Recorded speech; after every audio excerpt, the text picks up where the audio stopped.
उन साधनाओं के विषय में चर्चा होती रहती है। तो हमने कहा साहब जी केवल हमसे चर्चा करने से काम नहीं चलेगा, आपके प्रोग्राम में आना पड़ेगा। हमारी ये हार्दिक इच्छा रहती है कि जो हमसे जुड़े हुए हैं, इस आश्रम से जुड़े हुए हैं, जिन लोगों से हम परिचित हैं, जिन्हें जानते हैं, उन सबका कल्याण हो जाए, उन सबको वो उस अमृत की बूंद के छींटे पड़ जाएं सबके हृदय में। जैसे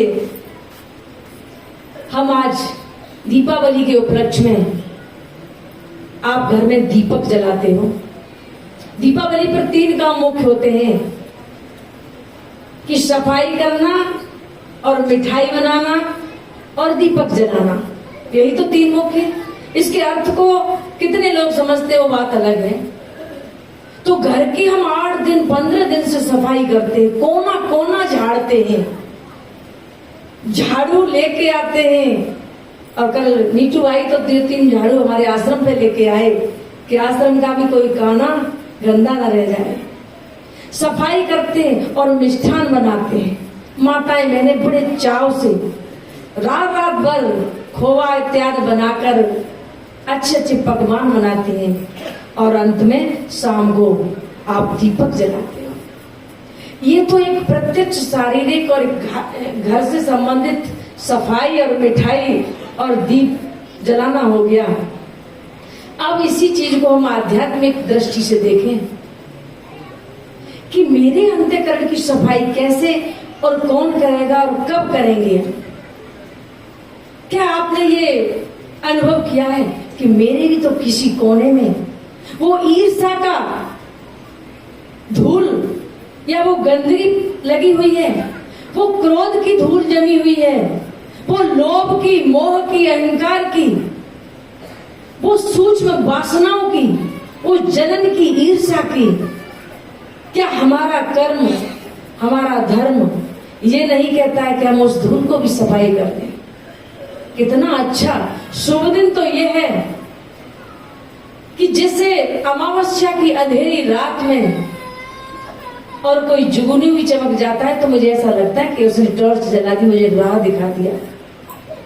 उस अंधकार में जैसे मेरे जीवन में सांसारिक इच्छाओं का और गंदगी का पर्दा पड़ा था, अंधकार था, और गुरुदेव ने जैसे जन्म लेके एक बहुत बड़ा प्रकाश फैला दिया।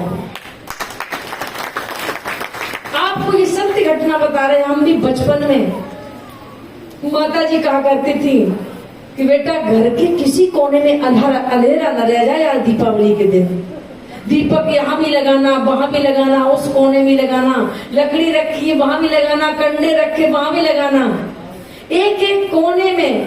तो काफी रात तक खोज खोज के कोई कोना अंधेरा न रह जाए, दीपक जलाते थे, मोमबत्ती जलाते थे बड़े चाव से।